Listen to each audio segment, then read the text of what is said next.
สบายดีท่านผู้ชมที่เคารพต่อไปเสื้อฐานนำส้มข่าวจากสถานีโทรภาพแขวงซี่กองและมามยกสูงบทบาทการนำภาคของภาคและลักษณะน้ำหนาของคณะภาคสหายนางสุขมณีวันสยะวงคำดีห้องเลขาภาคเมืองประธานกวดกาภาคหลาดเมืองละมามกล่าวรายงานต่อกองประชุมเปิดกวางของเมืองละมามว่า6เดือนต้นปี2025คณะบริหารงานภาคเมืองละมามได้ถือสำคัญในการนำผ้าสีน้ำหอบด้าน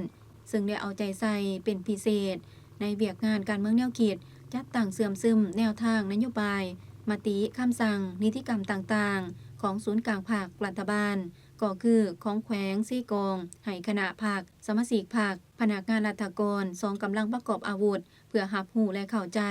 ต่อแนวทางแผนนโยบายของภาครัฐได้จัดตั้งเสื่อมซึมและโฆษณาปาฐกถาวันสำคัญต่างๆของภาคของชาติพร้อมกันนี้ก็ได้ซุ้มใส่ปรับปรุงก่อสร้างภาคให้มีความหนักแน่นเข้มแข็งทางด้านการเมืองการจัดตั้งและแบบแผนการนำพาอย่างเป็นปกติต่อเนื่องเฮ็ดให้การจัดตั้งภาคอยู่ขันเมืองขันหากฐานบ้านมีการเติบใหญ่ขยายตัวได้อยู่แห้งสร้างกระบวนการดำเนินกองประชุมใหญ่ครั้งที่10ขององค์คณะภาคคันของตนได้รับผลสำเร็จตามขาดหมายที่กำหนดไว้จากนั้นได้มีการแบ่งงานแบ่งความรับผิดชอบภายในคณะอย่างจะแจ้งห้องเลขาภาคเมืองละมามให้หูตื่มว่านอกนั้นยังได้เอาใจใส่เวียกงานคุ้มครองและบำรุงก่อสร้างพนักงานตามแนวทางนโยบายของภาคระเบียบกฎหมายของรัฐจัดส่งพนักงานไปยกระดับทางด้านทฤษฎีและด้านวิชาเฉพาะมี6ฐานยิ่ง1ฐานอย่างยืนทฤษฎีขั้นต้น49สหายยิ่ง16สหายสำเร็จประกาศแต่งตั้งรักษาการเจ้าเมืองและห้องเจ้าเมืองในการจัดตั้งองค์การปกครองเมืองตามนโยบายใหม่